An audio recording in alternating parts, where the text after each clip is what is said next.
Duit ratusan juta per bulan yang masuk ke kocek pribadi Wali Kota Rahma berujung masalah. Banyak yang mempertanyakan, apa dasar wanita kelahiran 1975 itu menerima tambahan penghasilan pegawai aparatur sipil negara TPP ASN. DPRD Tanjung Pinang tak tinggal diam. Panitia khusus hak angket pun dibentuk untuk menyelidiki dugaan pelanggaran oleh sang wali kota. 4 kali disurati, 4 kali pula Rahma tak mentaati. Pengganti almarhum Syahrul ini justru melayangkan surat balasan, mempertanyakan legalitas pansus TPP ASN bentukan Dewan. Meski terkesan teguh pendirian karena benar, lucunya, Rahma justru mengembalikan uang yang selama ini ia makan. Angkanya lumayan, 2,3 miliar rupiah. Bak anjing menggonggong kafilah berlalu. Pansus DPRD Tanjung Pinang yang kecewa lantaran Rahma ogah mengklarifikasi temuan dugaan pelanggaran TPP ASN tetap melanjutkan penyelidikannya. 18 Januari lalu, Pansus memutuskan melaporkan Rahma dan wakilnya Endang Abdullah ke KPK dan BPK RI. Jalur hukum ini jadi babak baru kasus Rahma dalam pusaran TPP ASN yang patut kita nantikan.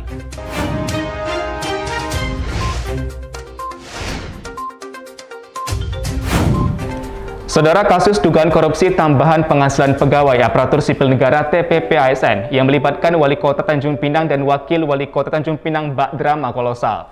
Bagaimana tidak, kasus ini mengundang perhatian berbagai pihak lantaran melibatkan orang nomor 1 dan 2 di Kota Gurindam. Saling berbalasan surat hingga ancaman pemanggilan paksa mewarnai kasus TPP ASN ini.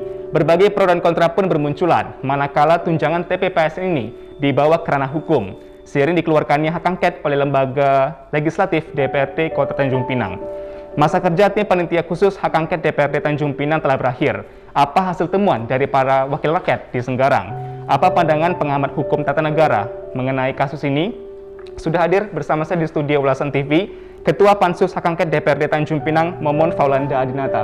Pak Momon, terima kasih sudah hadir di program YouTube, Pak. Iya. Apa kabar, Pak? Sehat selalu, Pak. Dan juga kami mengundang pengamat hukum tata negara Peri Rehendra Sucipta. Pak Peri, terima kasih Pak atas waktu dan program YouTube. Sama-sama. Apa kabar Pak? Alhamdulillah. Iya, kami terus berupaya untuk mengundang Kejati Kepri dan Wali Kota Rahma untuk memberikan tanggapannya, tetapi yang bersangkutan tidak dapat hadir pada kesempatan kali ini. Saya ingin ke Pak Momon terlebih dahulu. Pak Momon, DPRD Tanjung Pinang telah membentuk hingga menerbitkan SK Pansus Angket 29 Oktober 2021. Sekarang masa kerja sudah berakhir. Apa yang ditemukan oleh tim Pansus DPRD Tanjung Pinang menyoal TPP ASN ini, Pak? Ya, terkait temuan yang ditemukan oleh panitia angket pada prosesnya sudah selesai, ya kan? Nah, tapi pertama kami perlu apresiasi dulu lah kepada Wali Kota Tanjung Pinang, di mana pada masa proses angket ini beliau berdasarkan informasi yang sudah dipublikasikan oleh Kejati Kepri melalui media massa, sudah mengembalikan dana yang pernah sampai ke tangannya, yaitu sebesar 2,3 miliar. Nah, dengan hal seperti ini berarti apa yang sudah dikerjakan oleh panitia angket itu sudah sesuai dengan sebagaimana mestinya, kan gitu. Nah, di mana dari awal kami menganggap bahwa perwaku yang diterbitkan oleh Wali Kota Tanjung Pinang, yaitu perwaku nomor 56 dan terakhir perwaku nomor 29, itu tidak sesuai dengan peraturan dan perundang-undangan, sehingga akibatnya negara, kami menduga negara dirugikan atas terbitnya perwaku itu. Sudah sampai kepada nominal kah Pak kerugian yang ditanggung oleh negara? Ya, kami belum menghitung pasti ya, tapi berdasarkan perwaku itu ya kurang lebih 2 miliar lebih.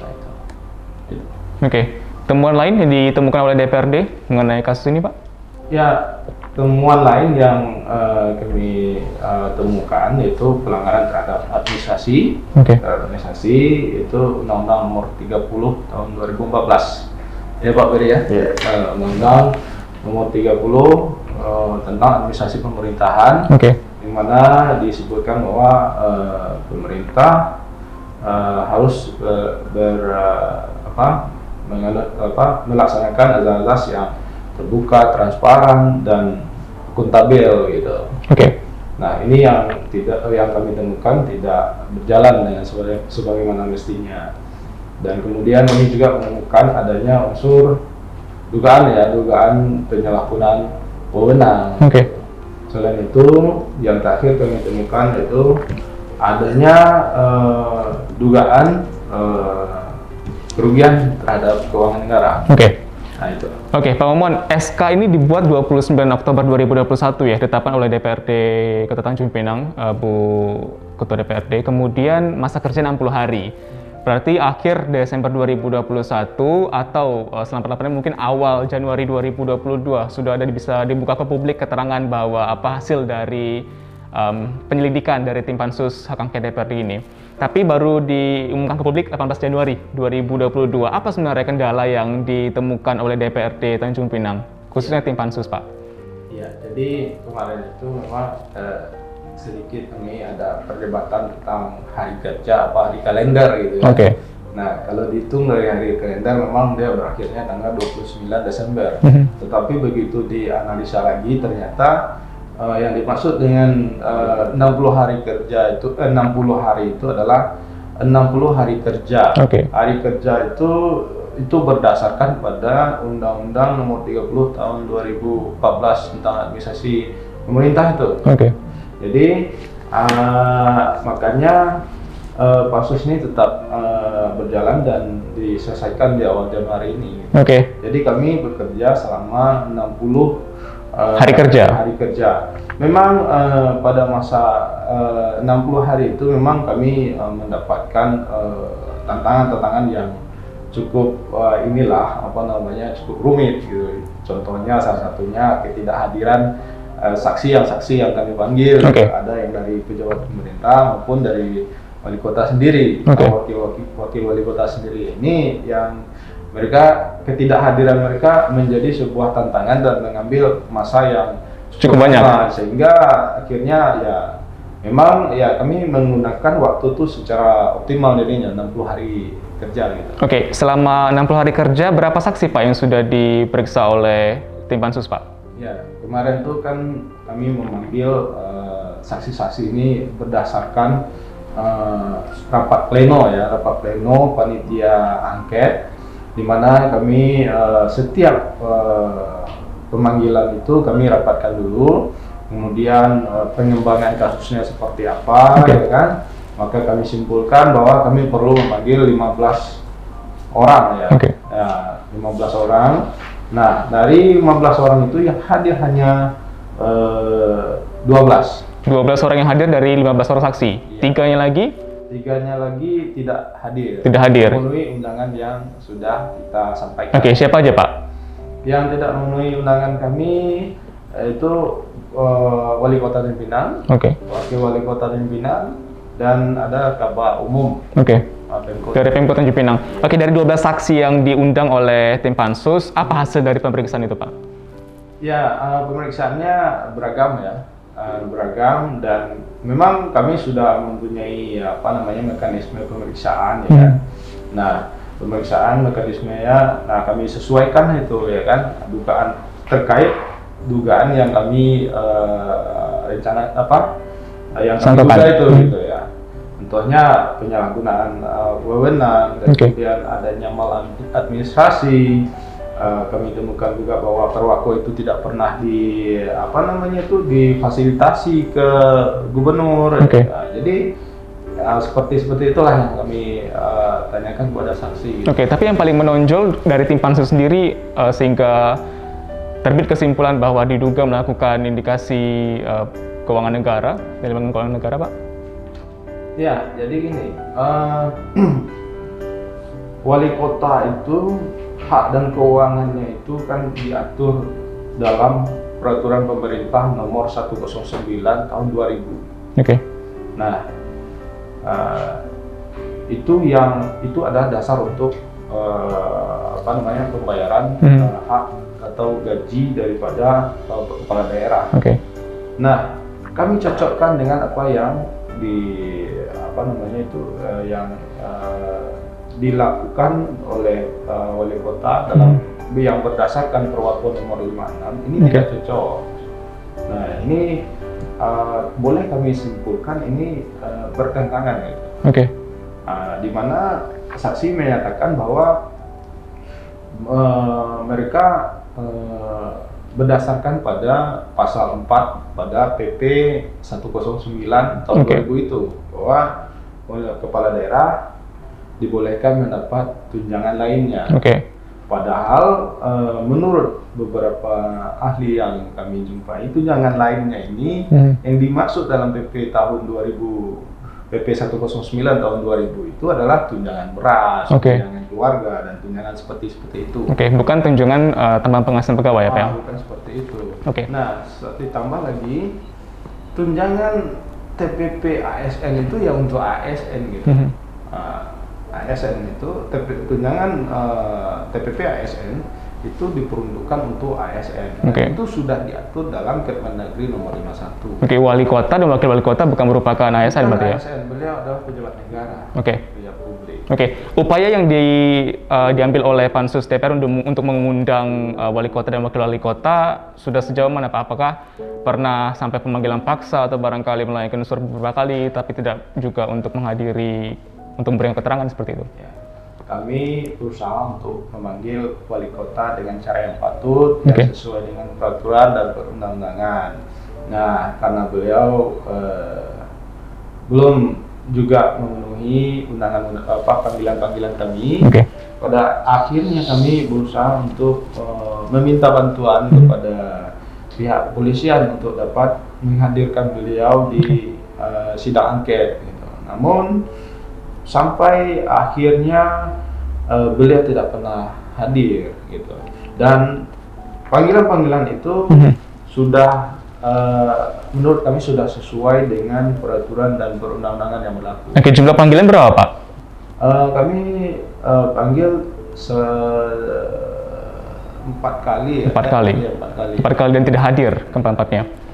Saya ingin ke Pak Ferry terlebih dahulu, Pak. Pak Ferry, Anda pasti mengamati dinamika yang terjadi, Pak, di Kota Tanjung Pinang ini. Tapi saya ingin singgung mengenai pengembalian tadi yang juga sempat disebutkan oleh Pak Momon.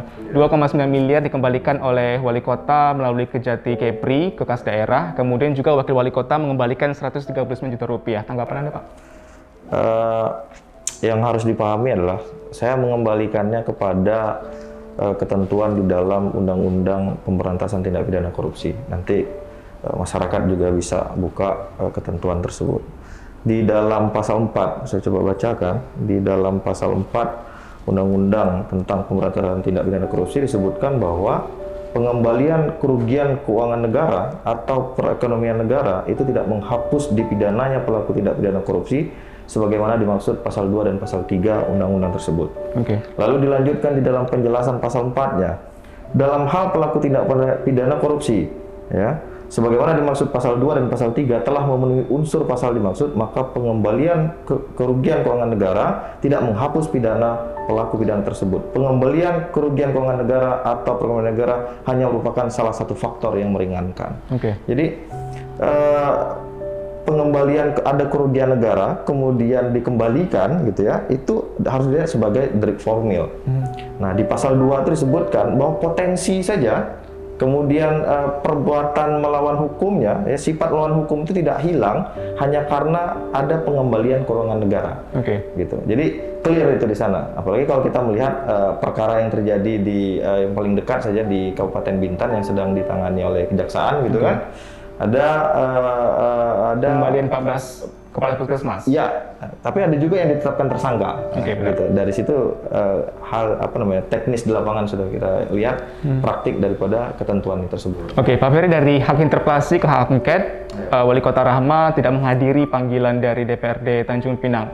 Anda melihat kasus ini seperti apa?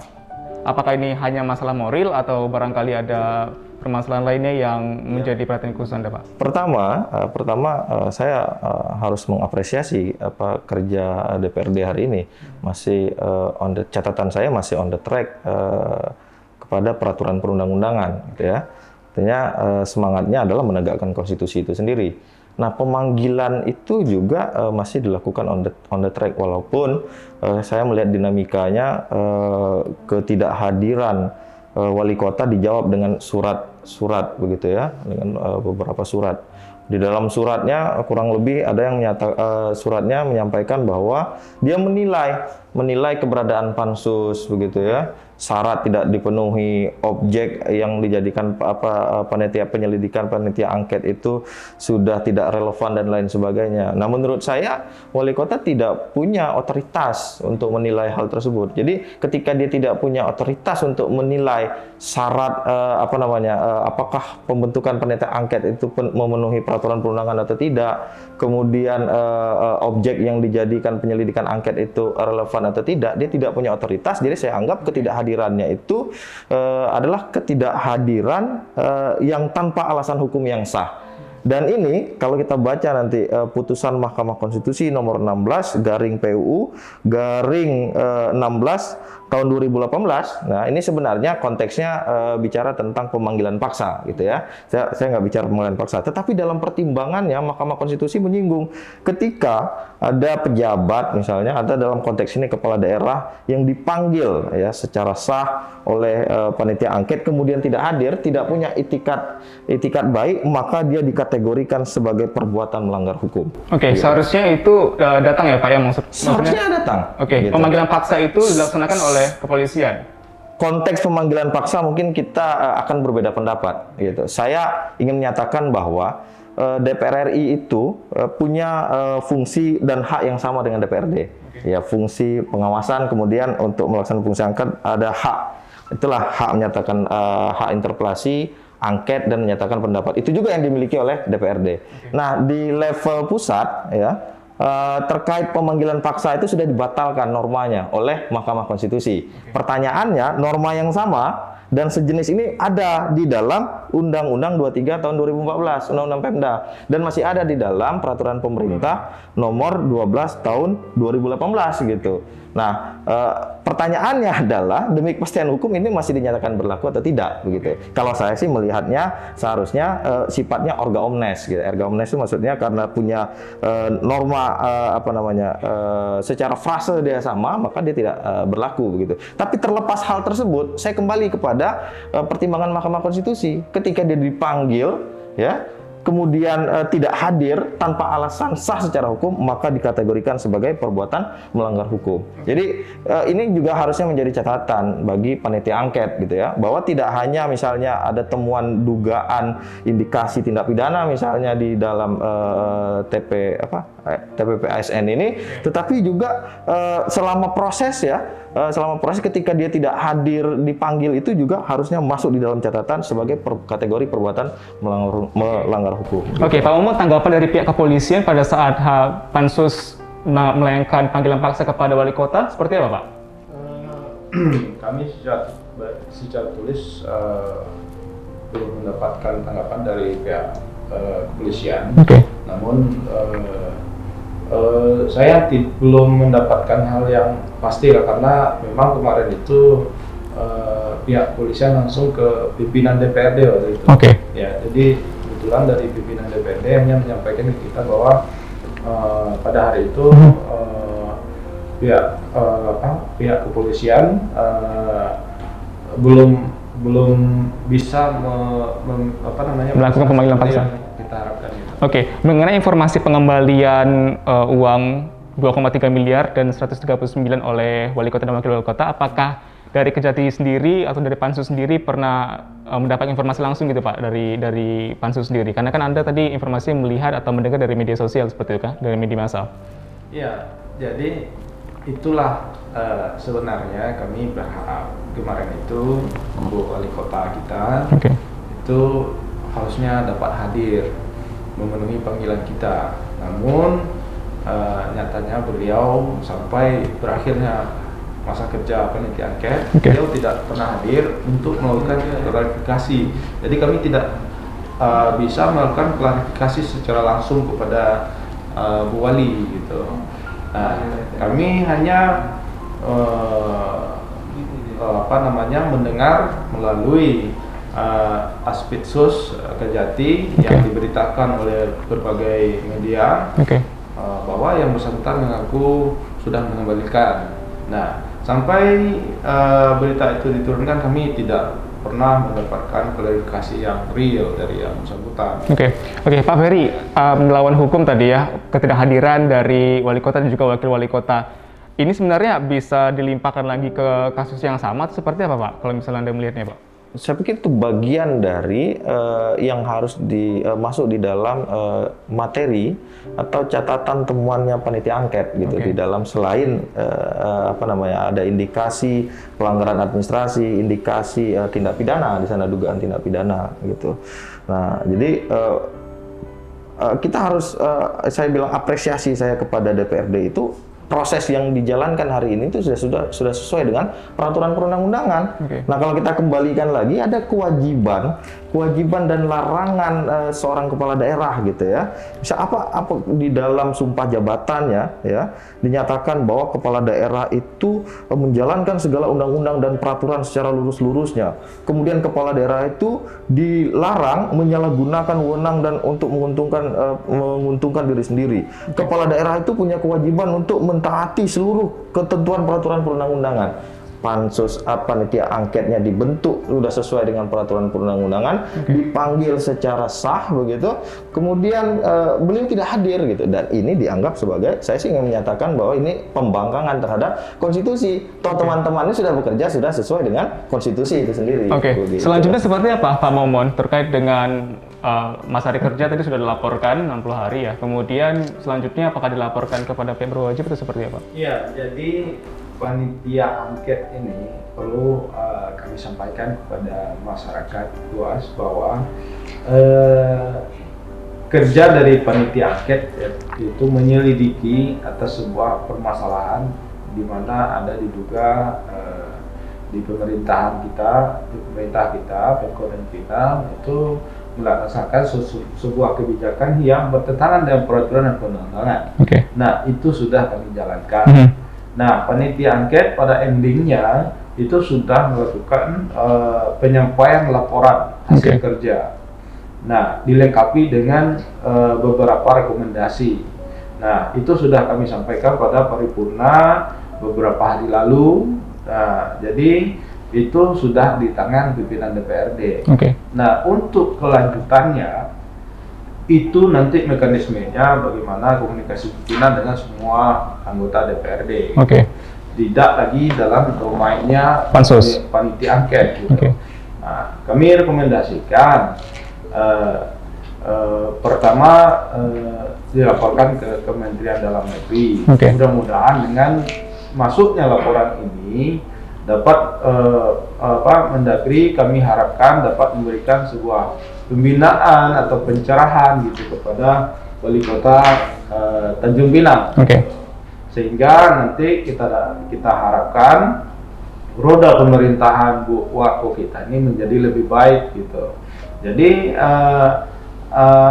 apalagi seperti yang saya bilang di awal bahwa saya apresiasi beliau sudah bersedia. Kalau memang benar itu memang betul sudah dikembalikan 2,3, kita perlu apresiasi itu.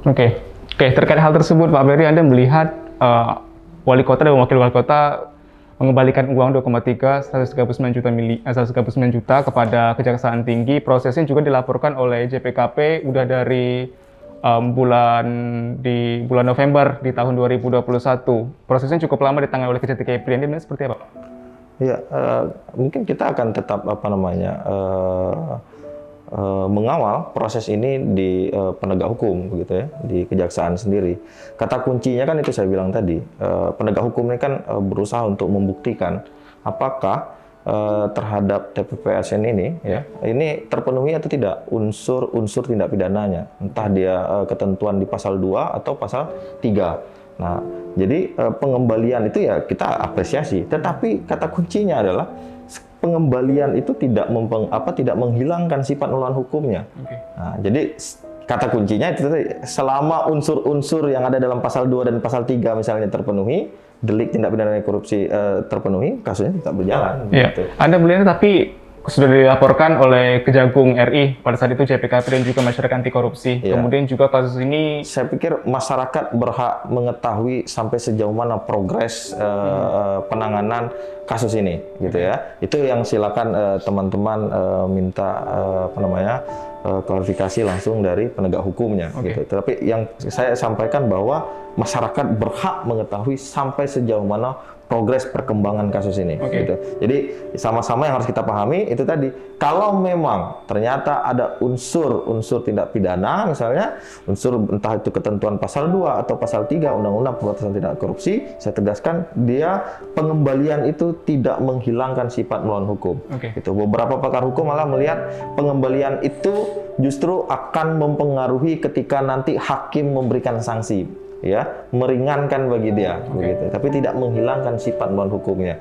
Kalau pasal 2 dan pasal 3-nya terpenuhi. Dan ini misalnya bukan merupakan sebuah pelanggaran administrasi, tetapi lebih pada pelanggaran tindak pidana. Itu nanti biarlah penegak hukum yang membuktikan. Oke, Pak Ferry selaku pengamat hukum tata negara, rekomendasi Anda kepada anggota DPRD karena kasus ini dilaporkan oleh lembaga-lembaga negara ya tadi informasinya Pak ya, dari Kemendagri, juga KPK, BPK dan sebagainya. Rekomendasi Anda kepada DPRD dan juga Wali Kota, Pak? Ya, kalau mengacu kepada, lagi-lagi saya katakan rekomendasi itu kemudian disampaikan kepada penegak hukum, gitu ya, di luar Kemendagri, itu saya pikir sudah sesuai dengan ketentuan yang ada di dalam pasal 76 Peraturan Pemerintah Nomor 12 Tahun 2018 bahwa hasil penyelidikan yang dilakukan oleh panitia angket, di mana di sana tadi dikatakan ada indikasi tindak pidana, dugaan tindak pidana, ya, DPRD kemudian menyerahkan penyelesaian proses tindak pidana kepada aparat penegak hukum sesuai dengan ketentuan peraturan perundang-undangan. Oke, proses kejaksaan berjalan, tetapi juga itu disampaikan ke kepolisian, ke KPK dan lain sebagainya. Artinya saya katakan, saya kembali itu sudah on the track. Nah, tinggal ada rekomendasinya untuk hak menyatakan pendapat. Nah, ini yang saya pikir ada inilah dari aspek politik, begitu, ada dinamika nanti akan terjadi di sana, karena ketika bicara tentang usul hak menyatakan pendapat itu ada quorum yang harus dipenuhi, ada syarat yang harus dipenuhi, gitu. Sama sepertinya halnya hak interpelasi, sama seperti halnya hak angket, gitu ya. Di sana dimuat ada quorum yang harus dipenuhi, itu tadi 3/4 usul hak menyatakan pendapat DPRD apabila mendapat persetujuan rapat paripurna yang dihadiri paling sedikit 3/4 dari jumlah anggota DPRD. Nah, ini peta politiknya juga di lapangan ada partai pendukung pemerintah, gitu ya. Ada yang di luar itu, tetapi dinamika yang terjadi ya tidak bisa kita mungkin kalau saya menyarankan ya sama-sama kita kawal ini. Kalau memang di sana memang ada proses politik, ya, ada proses politik sedang berjalan, ada proses hukum, ya. Yang penting semuanya on the track sesuai dengan peraturan perundang-undangan. Oke, Pak Momon, panitia khusus dari hak angket emang sudah dibubarkan tapi DPRD tetap mengawal kasus ini ya, Pak ya. Jadi rekomendasi Anda, Pak, untuk mengawal kasus ini seperti apa dari Wakil Rakyat, Pak? Ya, jadi perlu kami sampaikan kepada masyarakat luas, khususnya masyarakat Kota Cipinang, bahwa kita di DPRD insya Allah tetap istiqamah, beberapa fraksi lah ya khususnya yang mendukung angket ini tetap istiqamah untuk melaksanakan peraturan dan perundang-undangan dan melakukan pengawasan. Nah, saya selalu bilang pada saat rapat dengan berbagai OPD bahwa DPRD ini masa kerjanya hanya 5 tahun.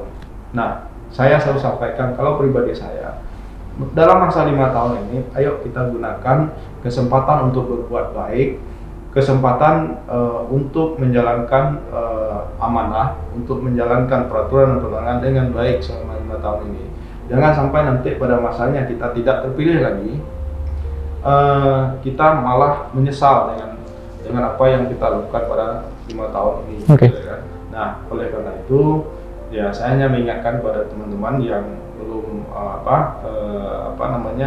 mendukung panitia angket, yuk kita sama-sama menegakkan peraturan dan perundang-undangan. Oke. Dan mari kita kerja secara profesional, dan kepada masyarakat kami sampaikan bahwa panitia angket sudah bekerja secara optimal dan seprofesional, dan kami tidak bekerja karena ada tekanan dan lain sebagainya. Mungkin itu saja. Oke, baik Pak. Ketua Panitia Khusus Angket DPRD Tanjung Pinang, Memon Volanda Adinata, terima kasih Pak atas waktu Anda untuk program YouTube. Pengamat Hukum Tata Negara Pak Peri Rehendra Sujipta, terima kasih Pak atas waktu Anda untuk program YouTube. Itu tadi saudara wawancara kami dengan Pak Peri dan juga Pak Momon. Menanti klimaks kasus dugaan korupsi TPP ASN tentunya dinanti berbagai pihak. Ketidakharmonisan antara lembaga eksekutif dan legislatif mewarnai dinamika politik awal tahun di 2022. Kita nantikan saudara perkembangan kasus ini, apa selanjutnya gebrakan dan hasil temuan dari aparat penegak hukum menyoal dugaan korupsi yang melibatkan Wali Kota Rahmat dan wakilnya Endang Abdullah. Tetap saksikan YouTube edisi selanjutnya bersama saya Fahri Bari. Sampai jumpa.